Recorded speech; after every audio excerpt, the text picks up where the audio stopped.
សួស្តីបងប្អូនទាំងអស់គ្នានៅក្នុងវីដេអូនេះខ្ញុំចង់បង្ហាញអំពីសកម្មភាពរបស់ខ្ញុំធ្វើដំណើរទៅ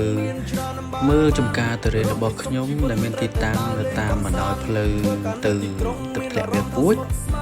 ហើយនេះគឺជាទស្សនវិជ្ជានៅតាមដងផ្លូវដែលខ្ញុំជិះចូលទៅក្នុងចំការរបស់ខ្ញុំ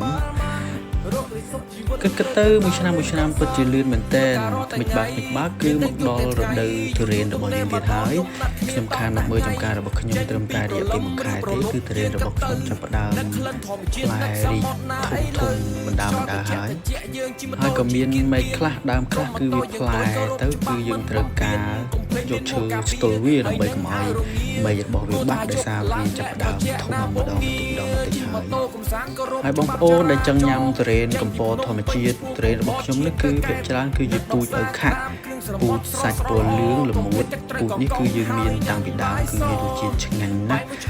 ជាពិសេសគឺយើងញ៉ាំនៅពេលដែលវា